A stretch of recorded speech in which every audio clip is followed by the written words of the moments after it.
Do Espírito Santo de Deus na direção desse trabalho para a glória de Deus, amém? Amém. Deus colocou no meu coração uma palavra que está no livro de Atos dos Apóstolos, Aleluia. no capítulo 12, Atos dos Apóstolos, capítulo 12. O tema da leitura: Herodes manda matar Tiago, Pedro é liberto da prisão, a morte de Herodes, amém? Amém. Aos que nos acompanham pelo YouTube e pelo Facebook, em nome de Cristo Jesus, se possível, pega um exemplar bíblico, acompanhe a meditação na palavra. O Espírito de Deus tem uma palavra para o teu coração nessa noite, amém? Amém. Deus é bom, irmãos.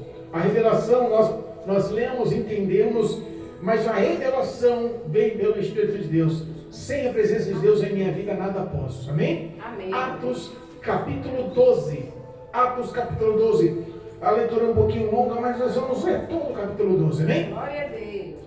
Em nome de Jesus, amém? Amém. Louvado seja Deus. Versículo 1 diz assim: porque aquele mesmo tempo o rei Herodes estendeu a mão sobre alguns da igreja para os maltratar, e matou à espada Tiago, irmão de João.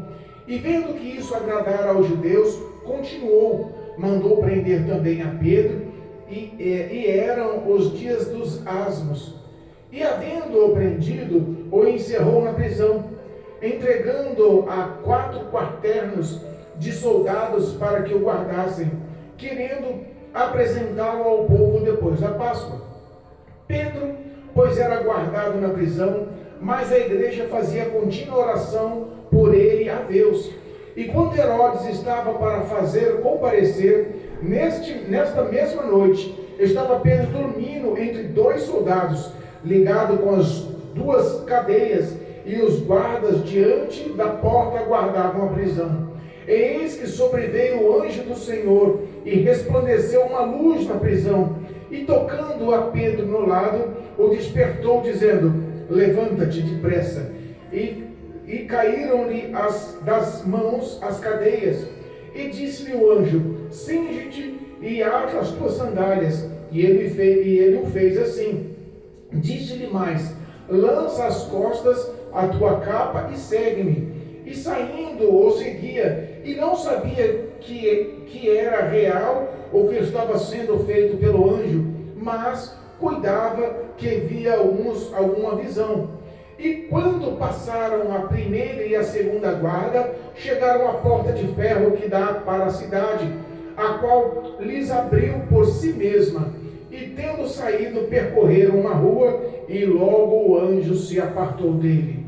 E Pedro, tornando a si, disse: agora sei verdadeiramente que o Senhor enviou o seu anjo e me livrou das mãos de Herodes e de tudo o que o povo dos judeus esperava. E considerando ele nisto, foi à casa de Maria, mãe de João, que tinha por sobrenome Marcos, onde muitos estavam reunidos e oravam. E batendo Pedro à porta do pátio, uma menina chamada Rode saiu a escutar. E conhecendo a voz de Pedro, de alegria não abriu a porta, mas correndo para dentro, anunciou que Pedro estava à porta. E disseram-lhe: estás fora de ti? Mas ela afirmava que assim era, e diziam: é o seu anjo. Mas Pedro perseverava em bater, e quando abriram a porta, e se espantaram, e acenando-lhes ele com a mão para que se calassem, contou como o Senhor o tirara da prisão, e disse: anunciai isto a Tiago e aos irmãos. E saindo, partiu para outro lugar. E sendo já dia, houve não pouco alvoroço entre os soldados sobre o que seria feito de Pedro. E quando Herodes o procurou e não o achou, feito inquirição aos guardas, mandou-os justiçar. E partindo da Judéia para Cesareia, ficou ali. E estava irritado com os de Tiro e de Sidom, mas estes, vindo de comum acordo ter com ele, obtendo amizade de Blasto, que era o camarista do rei, pediam paz, porquanto o seu país se abastecia do país do rei. e num dia designado, vestido Herodes as vestes reais, estava sentado no tribunal e lhes dirigiu a palavra. E o povo exclamou: voz de Deus e não de homem. No mesmo instante, feriu o anjo do Senhor, porque não deu glória a Deus, e comido de bichos expirou. E a palavra de Deus crescia e se multiplicava. E Barnabé e Saulo, havendo terminado aquele serviço, voltaram de Jerusalém, levando também consigo a João, o que tinha o sobrenome Marcos. Amém? Amém. Podemos aceitar. Louvado seja Deus. Eu sei que a leitura foi um pouquinho longa, mas é uma palavra extremamente profunda, irmãos, muito pedagógica, e vamos tentar meditar no que Deus colocar em nosso coração nessa noite. Amém? Amém. Nós conhecemos o contexto e a história do livro de Atos. Nós sabemos que o escritor do livro de Atos, Atos dos Apóstolos, foi Lucas, o médico Lucas, o doutor Lucas. E quando nós falamos sobre o livro de Atos dos Apóstolos, dá essa impressão que o livro fala sobre todos os apóstolos, mas na verdade não é. A Bíblia, o livro de Atos, Lucas revela a história de dois apóstolos somente, de Pedro e de Paulo. Até o capítulo 12 foi sobre Pedro, e tem algum comentáriozinho ainda também no capítulo 15, mas os demais, a partir do capítulo 12, só foi falado sobre Paulo. Então nós sabemos que o contexto de Atos foi um relato escrito ou descrito por Lucas, revelado por Deus, e o contexto era o contexto da igreja primitiva. O contexto era o anúncio do evangelho, o crescimento das igrejas, da parte de Pedro aos circuncidados ou aos judeus que estavam em Jerusalém, e Paulo foi elegido por Deus, escolhido por Deus para levar o poder dessa palavra aos gentios fora de Jerusalém. E esse foi o princípio da igreja evangélica. Nós estamos falando num contexto sobre a leitura oficial, sobre o contexto da prisão de Pedro. Então nós vemos que a história de Pedro, desde lá do batismo com o Pentecoste em Atos 2, os milagres ocorridos ao Templo Formoso, ao grande sermão ao Alpendre de Salomão, e as quase 5.000 homens, fora mulheres e crianças, que aceitaram a Jesus na sua primeira pregação. E também sabemos que eles foram encerrados na prisão, Pedro e João. Conhecemos o contexto e sabemos também que no percorrer da história nós vemos que os apóstolos foram a coluna espiritual do contexto da igreja primitiva dentro de Jerusalém. E Pedro tinha esse contexto, mas Deus abre os olhos dele em Atos 10 e coloca um centurião da corte romana por nome Cornélio, e dali abre-se o contexto de anunciar em outros locais, em outras regiões. Nós sabemos que tudo já estava acontecendo, tudo já estava crescendo, os ministérios, as igrejas, o evangelho, Jesus estava se espalhando a Cristo sobre todos os corações, e isso incendiou ou inflamou de inveja e de ira dos judeus que perseguiam aos apóstolos, perseguiam os que anunciavam o evangelho. Nós vemos que o contexto da leitura fala sobre Herodes, e a gente vê que o governo, vamos expressar assim, que o governo maligno das trevas estava assíduo, atuante naquela época. Quando a Bíblia fala aqui no capítulo 1 que Pedro já estava sendo perseguido, os apóstolos estavam sendo perseguidos, e aquilo agradava o coração dos seus perseguidores, os judeus de Jerusalém, nós vemos que Herodes toma esse partido, e nós vemos que a linhagem de governo maligno de Jerusalém e de todas as regiões já vinham de tempos antigos. Se nós falamos aqui, o versículo 1 diz assim, porque naquele mesmo tempo, o rei Herodes estendeu as mãos sobre alguns da igreja para os maltratar. Repara que a linhagem do reino começa com Herodes o Grande. Herodes o Grande está citado lá em Mateus capítulo 1. Lembra quando Jesus nascera e foi dado ordem por Herodes o Grande para matar as crianças até 2 anos de idade? Lembra da perseguição que Jesus foi levado por Maria e José lá para o Egito para fugir dessa situação de risco de morte? Herodes já tinha essa família, esse governo que estava sobre Jerusalém, era um governo instituído e guiado por demônios. E depois de Herodes o Grande, depois que ele morreu e suscitou o novo rei, entrou o rei Antipas. O rei Antipas foi aquele que deu ordem, ou que estava sobre o governo, da morte de João Batista, primo de Jesus, que era tido como o grande profeta. E depois também foi o que estava, Herodes, que estava no governo sobre a ocasião da crucificação, dado ordem à crucificação de Cristo Jesus. E depois desse Herodes, veio Herodes Antipas I, que é justamente esse Herodes que não queria perder a linhagem de maldades e de crueldade sobre um governo imperialista que oprimia pela força. Olha só, o versículo 1 diz que Herodes, ele tinha prazer em perseguir e queria pegar os crentes com o único intuito: maltratá-los. Meu Deus. Nós vemos que espiritualmente, nós também, nos dias atuais, somos governados, infelizmente, por pessoas que hoje nós vemos que estão sendo guiadas por demônios. Ai, pastor, mas que tema difícil de se falar. Você está pregando no YouTube falando que os nossos governos são liderados por demônios. São homens que não têm temor, são homens que estão dando vazão às instruções de manipulação de demônios. Mas como você nos afirma isso? Toda a miséria, toda a crueldade, toda a maldade, toda a impiedade que está sobre o nosso país é um reflexo do nosso governo. Meu Deus.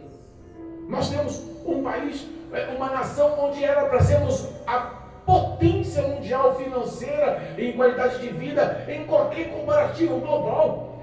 Nós somos ricos em tantas coisas e nós não sabemos entender como toda a nossa riqueza ela se esvai entre os nossos dedos e nós vivemos um perfil de pobreza e até de miséria em uma das nações mais ricas do mundo. É verdade.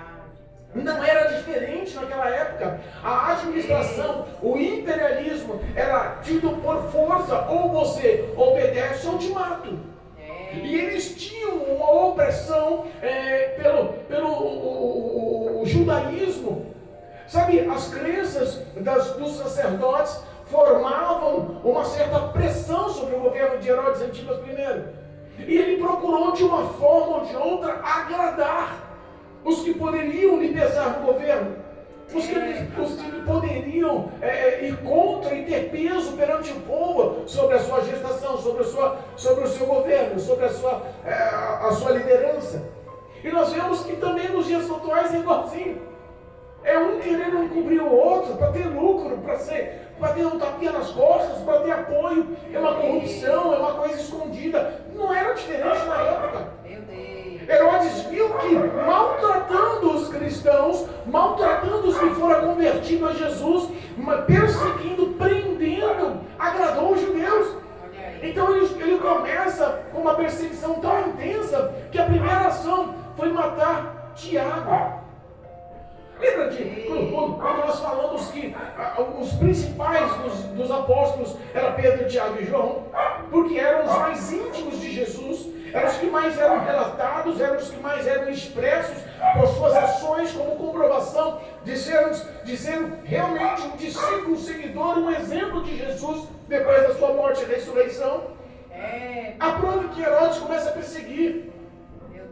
Lá em Atos capítulo 5, nós lembramos de Estevão, que foi o primeiro mártir, ou o primeiro crente, que foi morto a pedrada. A Bíblia fala que ele foi o primeiro mártir, mas Tiago foi o primeiro apóstolo que virou mártir.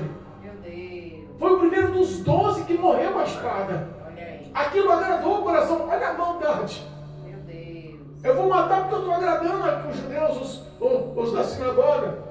Eu vou agradar porque eu vou matar, vou perseguir, vou prender, porque eu estou agradando o sinédrio, eu estou agradando os doutores da lei. Eu não quero opressão nem retaliação deles, não quero o povo contra mim. Então ele sentia prazer. Olha a indução ou a manipulação de demônios sobre a vida de um homem. Meu Deus. ele não só teve o prazer de mandar matar Tiago a fio de espada, ele também começou a persuadir e a maltratar e chegou a prender Pedro. Pedro era tido como líder dos apóstolos, era o mais velho, entre os 12 era o mais respeitado. Então, onde Pedro passava, a Bíblia falava que até a sombra de Pedro corava, a fama já tinha crescido. E eu sempre costumo dizer uma coisa: quer ser perseguido, é só fazer o que é certo. Quer ser perseguido, é só fazer o que é justo. Quer ser perseguido, é só fazer o que é verdadeiro, é só praticar amor. Você vai se tornar alvo do inimigo, vai se tornar alvo dos demônios. Esse era o contexto dos apóstolos. A Bíblia fala que Herodes manda prender Pedro. Só que quando capturaram e prenderam Pedro, entrou o período ou o momento festivo da Páscoa, ou a festa dos pães asmos. Essa festa percorria em torno de 7 dias. Ele não queria matar Pedro para que não houvesse uma revolução com o mesmo medo que acontecera quando Jesus foi crucificado. Então o intuito dele era esperar a festa da Páscoa e depois da festa da Páscoa fazer um tribunal livre. Sabe aquele julgamento livre como aconteceu com Jesus? E no caso de Jesus ainda houve a história: solta Barrabás, o homicida, ou crucifica Jesus. Então o povo fez a eleição e a condenação. Ele queria da mesma forma colocar Pedro nesse tribunal público, colocar Pedro nessa situação em que o povo crucificaria, em que o povo julgaria e que o povo condenaria. Então esse eram os pensamentos. E como os crentes já tinham a fama de escapar de situações difíceis, Pedro e João já tinham escapado da prisão uma vez. Então Jesus já tinha fama de ter sido ressuscitado depois da morte. E de uma forma ou de outra, Herodes pensou: dessa vez eu vou fortificar a prisão. Eu vou colocar lá 4 quaternos ou 16 soldados para prender. Em uma única cela, só um homem. Meu Deus. Vai acabar a festa. A festa da Páscoa vai esvaziar a cidade, porque a cidade multiplicava em torno de 5 vezes o número da sua população. Então, quando a festa acabar e os da festa voltarem para suas regiões, eu vou levar Pedro num julgamento público e vou enforcá-lo, ou vou matá-lo, crucificá-lo, não sei. Mas o projeto era matar Pedro. E entenda uma coisa: o diabo faz tantos projetos difíceis, né? Que aos olhos da gente parecem absolutamente 100% precisos de dar certo. Nós vemos a história de Mardoqueu e Amã, projetada a forca, a situação inversa por um pedido da rainha Esther.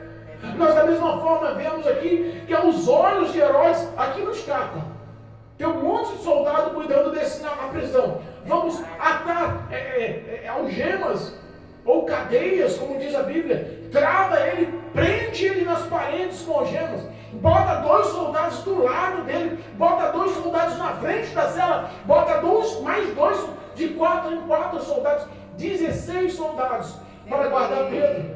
Na cabeça de Pedro, ele podia estar de 2 uma. Tranquilo, porque sabia para onde ia depois da morte. Ou tranquilo, porque se Deus quisesse, poderia livrá-lo, porque já tinha livrado muitas vezes. E nós vemos que quando o diabo formula uma cilada, projeta uma cilada, que parece que aquela armadilha está tão precisa que não tem como escapar, que não tem como falhar. Nós vemos o quanto Deus nos ama, que diz que nós escapamos do laço do passarinheiro. Como o Senhor nos prepara em situações, não nos cabe entender. Pedro não entendia, mas Pedro estava tranquilo. Imagina uma cela que ele estava algemado, ele estava dormindo e tinha um guarda do lado, um guarda do outro, e ele no meio dormindo. De 2 uma, ou esse homem estava extremamente cansado, ou esse homem estava extremamente tranquilo. Eu sei que o meu Redentor vive. Aleluia. Eu sei que Ele é poderoso para realizar o que eu não posso. E às vezes nós vemos um milagre acontecer e nós não conseguimos entender a forma ou como realizou. Pedro estava numa cela, A sua condenação já era certa. A morte esperava. Estava esperando passar os dias da festa da Páscoa. Eu imagino ele preso e falando assim: "Ei, falta mais 2 dias para acabar a festa. Falta mais 3 dias para acabar a festa." O tempo ia se passando, no mínimo, a aflição ou o coração de um homem que não tinha perseverança do Espírito de Deus em sua vida seria uma aflição realmente ruim de se viver. Mas Pedro estava tranquilo, tão tranquilo que ele estava descansando, tão tranquilo que ele estava dormindo. Um dia antes de encerrar a festa encerrava hoje e amanhã já seria levado a um tribunal público. Um dia antes de ele ser levado ao tribunal, de ser condenado à morte, a Bíblia fala que no meio daquela cadeia, no meio daqueles 16 soldados armados, treinados, capacitados, no meio de uma cena onde Pedro estava algemado, firme, travado, a Bíblia fala que um anjo enche de luz a cela. Aleluia. A Bíblia fala que um anjo se faz presente no meio daquele lugar. Se estava de luz é porque estava escuro. E às vezes as nossas prisões parece que não nos mostram saída. Quantas vezes nós vivemos prisões que parece que não tem saída? Quantas vezes nós vivemos situações que parece que não tem saída? Nós vemos às vezes relatos que nós falamos: não é possível, passou por isso, se libertou das drogas, não é possível, a família se restituiu, não é possível, estava desempregado há tanto tempo, ganhou promoção, ganhou um emprego excelente que nem eu consegui. Não é possível, estava na falência, hoje virou empresário. Ou não é possível, a esposa largou ele e os filhos, pois voltou de novo. E às vezes nós não conseguimos explicar. Tem tantas coisas que nos aprisionam e que aos nossos olhos parece que não tem saída. Parece que não tem resposta. Parece que tudo indica para perca, tudo indica para o dano. Parece que você não está sendo ouvido. Parece que Deus se cala em alguns momentos. E quando realmente se tornou extremamente sufocante, ele pensou: amanhã eu vou morrer. Amanhã vou ser condenado. Amanhã os judeus que me perseguem, eles vão fazer de tudo para me colocar na maior condenação, na maior sentença possível. Mas a Bíblia fala que no meio dessa prisão, no meio desses guardas, no meio da sentença de Herodes, no meio de toda essa situação, um anjo entra na cela, enche a cela de luz. Por quê? Tinha um povo em oração. Glória a Deus. Aleluia. Tinha um povo reunido, que orava constantemente a Deus por Pedro. Então às vezes nós não entendemos, mas a oração pode em seus efeitos. Às vezes eu até comento com a minha esposa de vez em quando: Deus é maravilhoso. Não dá para entender o poder da oração. Quantas vezes nós vemos respostas de longe, lá de Brasília, lá de Minas, sabe? Quantas vezes nós vemos respostas assim de situações de hospital, de pessoas que estavam vivendo situações críticas, e as nossas orações nós falamos: Senhor, é tão simples a oração. Jesus alcança, está lá em Minas, mas o Senhor o conhece, sabe o endereço, não tem distância do Senhor. Vai lá, visita, entra naquele coração, sabe, tira toda a incredulidade, tira toda a idolatria, tira todo esse mal, toda a opressão maligna, toda a tormenta do diabo, liberta. Senhor, faz algo acontecer, mostra a tua grandeza, a tua misericórdia. E nós não entendemos que essas pequenas palavras movem um mundo espiritual tão grande que o milagre acontece sem nós esperarmos. E vamos falar a verdade, às vezes nem nós acreditamos em tão grande milagre através de uma oração tão simples. Aleluia. Através de um clamor tão pequeno. Aleluia. Quantas vezes nós vemos Deus trabalhando? Nós estávamos cuidando de uma família aqui na Parada Inglesa, que o filho estava numa depressão tremenda, lá do Antoninhas. Estava numa depressão tremenda, usuário de droga, uma situação crítica, sabe, morador de rua, veio de classe média alta, numa situação tão... E a mãe chorando em pânico, pede orações, e a gente começa a orar: Jesus, olha a oração dessa mãe, olha o clamor dessa mãe, olha o choro dessa mãe. Atenta às súplicas dela. Nós nem conhecemos o filho dela, mas o Senhor o conhece. Atenta ao choro dessa mãe, o clamor dessa mãe. Faz o milagre acontecer. Traz esse menino, traz para os seus caminhos, traz para a sua luz. Resgata esse menino, tira das drogas.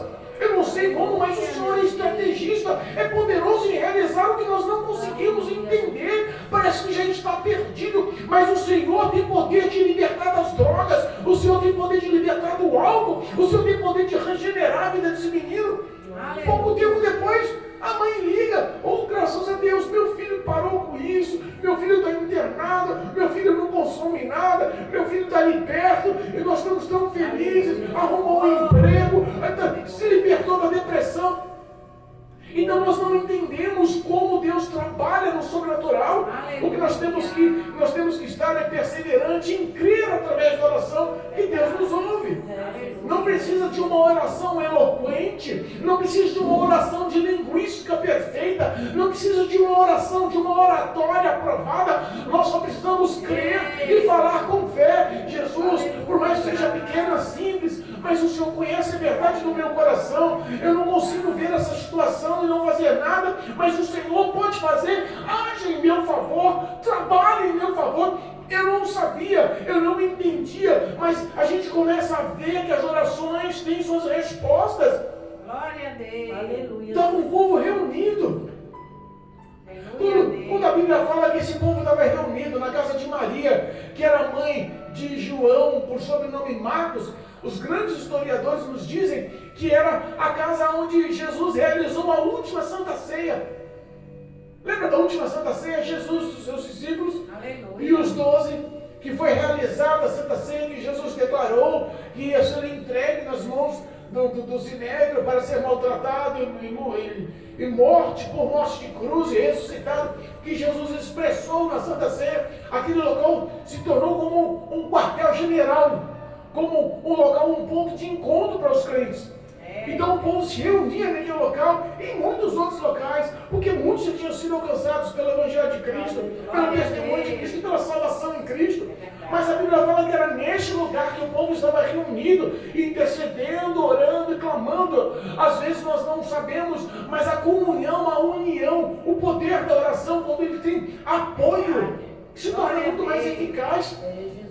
A Bíblia fala que onde há, Salmo 133, onde há comunhão, Deus ordena a bênção. Quando nós ligamos o mesmo propósito, o céu se abre. Quando clamamos no mesmo tópico, Deus entra com atitude em nosso favor. Aleluia. O anjo entrou naquela cela cheia de guarda, encheu aquele lugar escuro de luz, arrancou as algemas, cutuca Pedro, acorda, rapaz, dormindo, tranquilo. Eita, papai. Se veste aí, veste a sua sandália aí, bota a capa e me segue. Vamos sair daqui. Teu lugar não é morte, não. Teu lugar não é prisão, não. Teu lugar não é trevas, não. Aleluia. Nós não sabemos, mas aonde pode alcançar essas palavras através do YouTube? Aonde pode alcançar essas palavras através do Facebook?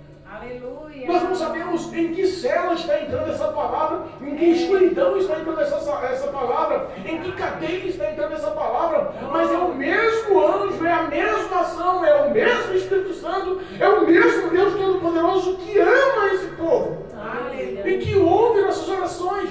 Amém, Jesus. Quantos estão encarcerados em celas dentro dos seus lares agora? Verdade. Lembra do Pedro que nós estamos orando? Louvado seja Tem Deus. notícias boas dele. Oh glória, mais um testemunho. Oração pode muito ter seus efeitos. O anjo entra, Aleluia. acorda Pedro, as algemas caem, o que estava prendendo ele, fixando ele, se cai. Como aquilo caiu? Não dá para explicar o milagre, dá para se viver o milagre. A Bíblia fala que ele, deitado no meio de 2 soldados, ninguém viu. A Bíblia fala que ele passa pelo meio, pela primeira guarda, pela segunda guarda, os soldados todos ali, e ninguém viu eles. Ei. Mas vai longe e vai Pedro atrás. Aleluia. Pedro nem entendia. Será que eu estou tendo uma visão? Será que é um sonho? O que está acontecendo? Porque às vezes o milagre acontece e você não reconhece. Só reconhece quando consuma.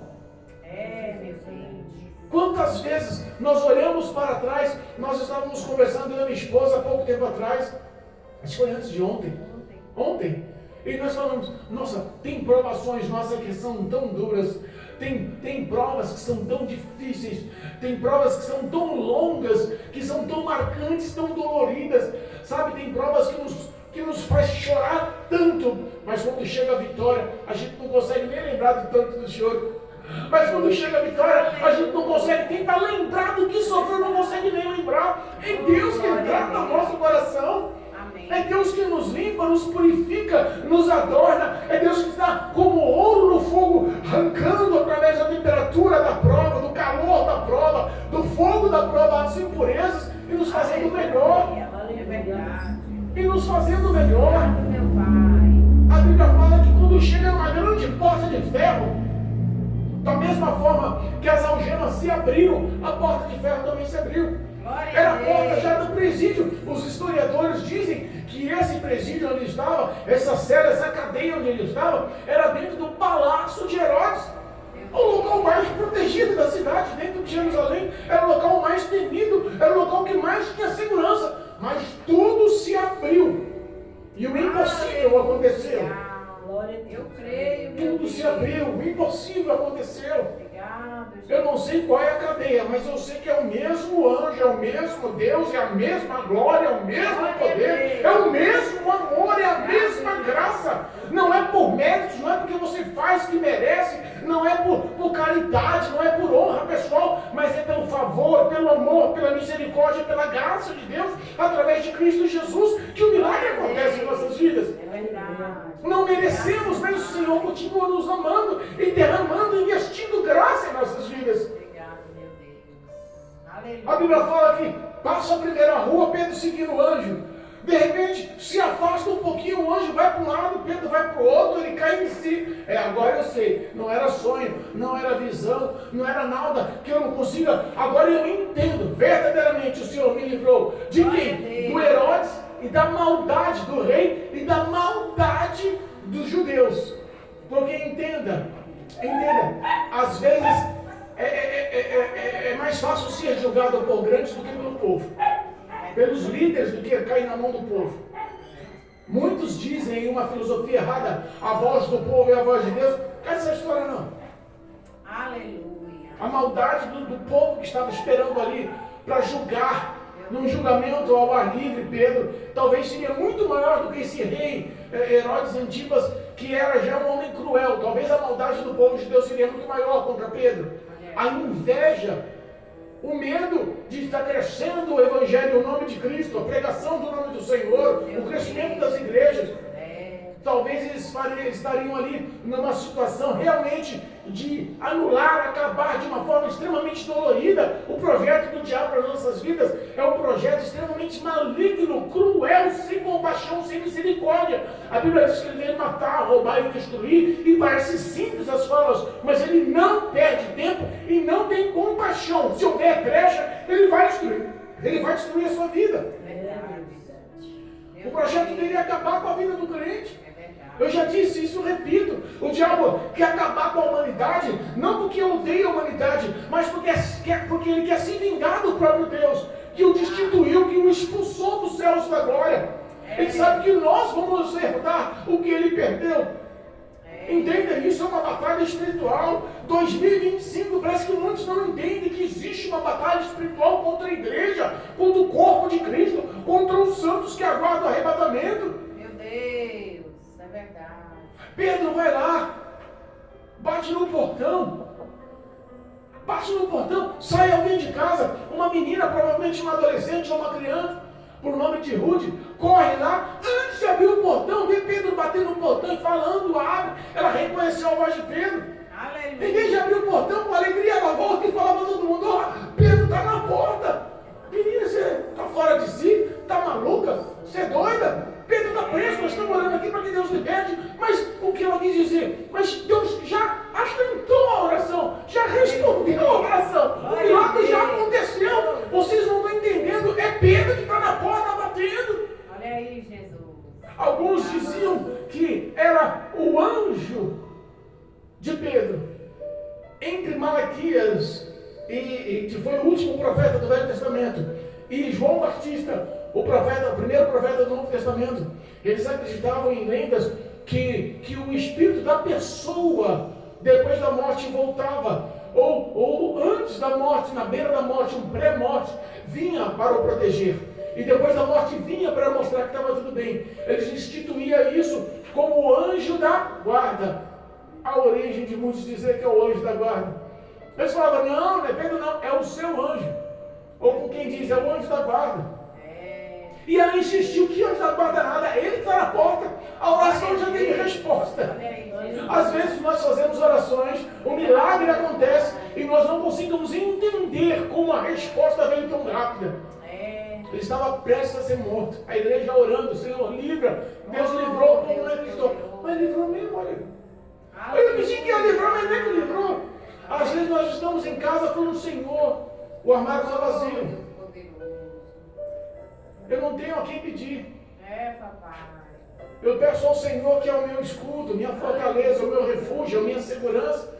O Senhor é a minha provisão, eu dependo do Senhor. E antes das orações acabarem, já aconteceu com a gente que antes das orações acabarem, tocar a campainha e chegar o suprimento. Aleluia. Glória a Deus. Nós agradecemos porque somos pequenos, mas Deus continua cuidando de nós. Nós somos uma igreja pequena, num bairro periférico, considerado uma comunidade, como dizia antigamente, uma favela. Não temos recursos nenhum financeiro, não temos apoio de ONG ou de nenhum patrocinador, mas temos o Rei dos Reis, o Senhor dos Senhores. Esse não falha, esse responde oração, esse cuida, zela, é esse quem está à nossa frente, a nossa retaguarda, mostrando os seus sinais diários. Não é sinais de outrora, aconteceu há tantos anos, não, é sinais diários que Ele mostra, que nos ama e que investe o seu amor em nossas vidas. Glória a Deus. Aquele povo quando abre a porta, Pedro faz um sinal, cala a boca. Quietinho para não chamar atenção, acabei de sair da prisão, você está maluco para chamar atenção? Quietinho, e conta o que aconteceu. Um anjo entrou lá dentro, no meio de um monte de guarda, quebrou as algemas, mandou me vestir, abriu as portas, a gente saiu pela rua, e conta essa história para Tiago. Estamos encerrando, louvado seja Deus. Conta essa história para Tiago e para os outros irmãos, louvado seja Deus. Quando a Bíblia fala, para ele, versículo 17, e acenando-lhe ele as mãos para que se calasse, contou como o Senhor tinha o tirara da prisão e disse, anunciai isto a Tiago e aos irmãos. Esse Tiago era o irmão de Jesus, filho de Maria. Eita glória. Era o irmão de Jesus. Sabe que no ministério de Jesus, os próprios irmãos deles não acreditavam no ministério de Jesus. Meu Deus. Não acreditaram que ele era o Messias, o Salvador, o Filho de Deus. Mas Tiago já tinha aceitado. Tiago já estava andando no Evangelho, já estava se firmando no Evangelho. Aleluia. E provavelmente quando Pedro fala, conta para Tiago e para os outros, é que Deus no mínimo queria tratar, firmar os pés. Mostrar se era um sinal que ele pedia ou se era alguma atitude espiritual que Deus estava lapidando para que ele se fundasse no Evangelho. Às vezes, um milagre tão grande acontece com uma pessoa e um simples testemunho para a outra muda a vida da outra. Aconteceu isso comigo, é mesmo, eu estou passando pela mesma situação. Nós não sabemos qual a situação de Tiago, mas sabemos que se mandou falar a palavra, porque essa palavra não volta vazia, ela não volta sem eficácia, ela não volta sem ações. É Deus que garante e projeta essas palavras para frutificar em nossas vidas. Eu creio. No outro dia o alvoroço acontece. Herodes descobre que Pedro saiu da prisão. Chama a justificativa os soldados que estavam de guarda. Eles não sabiam explicar. Herodes implica a pena deles serem mortos. Porque os soldados tinham obrigação, quando existe um prisioneiro em sua incumbência, eles se falhassem com o regime de segurança daquele prisioneiro, eles tomavam lugar. Como Pedro ia ser condenado à morte, eles todos foram condenados à morte. Meu Deus. Olha só, a recompensa. Às vezes a gente fala que não, mas será que isso não foi um acaso? Não. A Bíblia fala que o ímpio vai de mal a pior. É verdade. Engana e é enganado. Meu Deus. Tudo que põe a mão afunda. Esses homens, soldados, estavam ali tendo noção de quem era Pedro, que a fama de Pedro tinha corrido no mercado. Já tinha corrido na boca, já tinha corrido nas esquinas. Ele sabia quem era Pedro. Se houvesse temor no coração ali, se houvesse alguma ação de Deus nesses corações desses soldados, provavelmente Deus tinha agido em favor, mas não. Não adianta, o salário do pecado é a morte. Isso também não restringiu só os soldados, entenda. A Bíblia fala que Herodes Antipas I, passados dias depois de mandar executar os soldados, ele foi para a região de Tiro e Sidom. E aí tem um mistériozinho, nós estamos encerrando. Não acredita quando o pastor vai estar encerrando, que sempre quer falar mais, né? Mas existe um mistériozinho aí que algumas pessoas entendem um versículo errôneo, mas nós vamos colocar as claras hoje. O versículo 23 fala que o rei Herodes morreu por não dar glória a Deus. Já ouviu falar quem não dá glória morre? Vai morrer comido de bicho?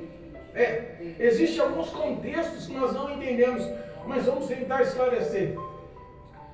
O rei Herodes saiu da sua região de Jerusalém e foi para a região de Tiro e Sidom.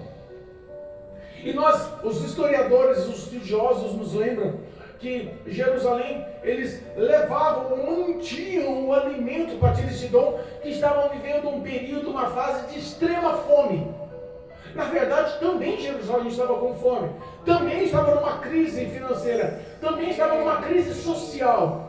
Ele estava governando uma cidade falida, e não era só ali Jerusalém. Herodes governava muitas das cidades ao redor, inclusive até Decápolis, depois do Mar da Galileia, as 10 cidades onde o endemoniado de Gadareno foi alcançado, e Jesus voltou e fez a multiplicação e ganhou as 10 cidades para Jesus. Até Decápolis já estava sob a administração do governo de Herodes.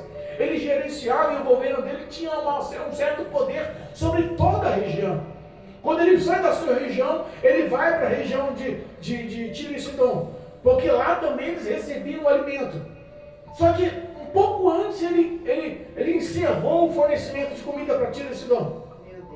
Então quando chegou lá, ele foi se encontrar com Jesus, como ele fala aqui, um camarista do rei. Está no versículo 20, um camarista. Esse homem, por nome Blasto, ele tinha uma certa amizade com o rei.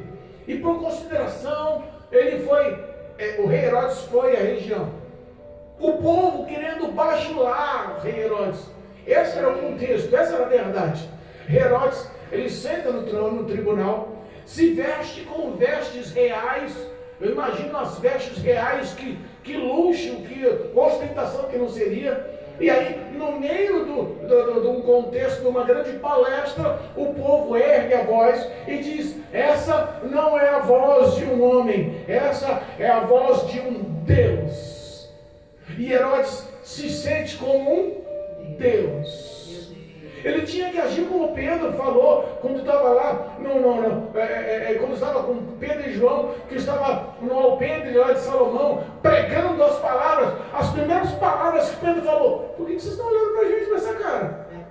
Vocês estão achando que aquele coxo que estava na porta do templo formoso ganhou saúde e foi curado por mim? Por justiça minha? Por algum poder meu? Por alguma honra minha? Não. Ele só está curado porque o nome poderoso de Jesus o alcançou. Ele colocou a glorificação ao nome de Deus. Mas Herodes não. Quando falou, não é a voz de um homem, mas é a voz de um Deus, o ego de Herodes subiu lá em cima. Meu Deus. Na verdade, era para Herodes catar e expressar da mesma forma: não sou nada sem Deus. O que Deus esperava era um homem que tivesse um pouco mais de humildade. Mas aqui para nós, Deus já estava por aqui, com Herodes, com tantas crueldades, com tantas perseguições, com homicídio e com tantas maltratações.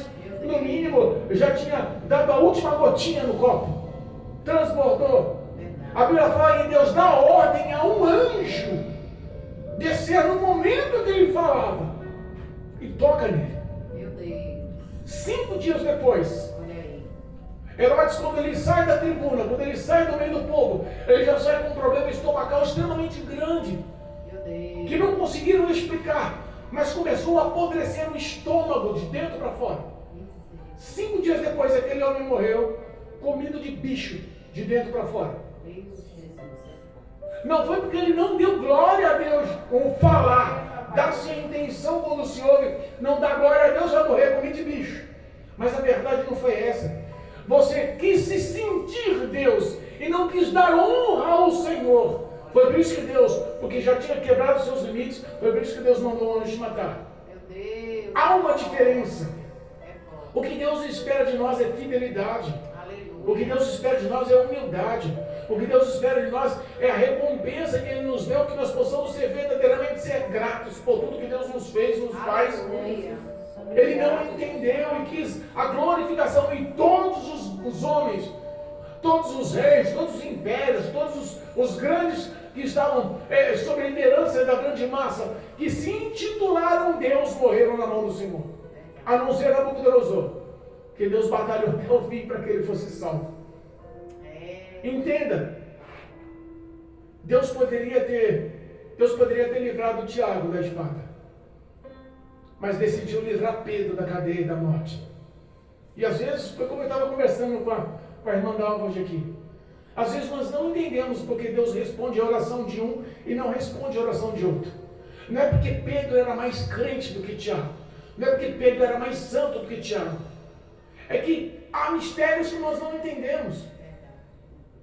Às vezes Deus faz o mal, e muita gente pensa que não é, mas Deus faz o mal, porque sabe que existe um propósito. Deus não é só um Deus de amor, como todo mundo dizem.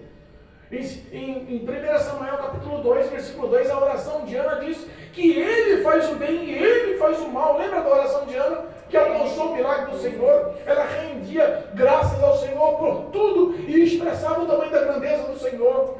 Então às vezes Deus faz o mal em nossas vidas e nós não entendemos o porquê, mas tem um propósito, e esse propósito é um mistério dado a Deus. Não cabe a nós entender, cabe a nós obedecer. Aleluia. Verdade. O contexto dessa história é que o Evangelho continua a crescer. Aleluia. O contexto dessa história, versículo 24, é que a palavra de Deus crescia e se multiplicava. Glória a Deus. O contexto dessa história é que essa mesma graça vai crescer na sua vida. Amém. Vai crescer na história do teu lar, da tua família. Glória a Deus. É o mesmo Deus que livra da prisão, é o mesmo Deus que livra da morte, é o mesmo Deus que faz o sobrenatural acontecer. E se você não entende, achando que é uma visão, retorne para trás e veja que o milagre já foi realizado. Em nome de Jesus Cristo, amém? Amém. Louvado seja Deus. Quantas vezes nós vemos a graça de Deus atuando com os frutos do Espírito em nosso coração e só reconhecemos quando os outros falam. Meu Deus. O milagre já está sendo feito em nós. Glória a Sai Deus. daqui crendo que você está sendo agraciada por Deus. Aleluia. E que as suas provas, perturbações, lutas, deserto, vale, não interessa o que esteja passando, glorifique a Deus e continue em constante oração, que a vitória é certa no nome de Jesus. Amém. Amém? Amém. Louvado e bendito seja o nome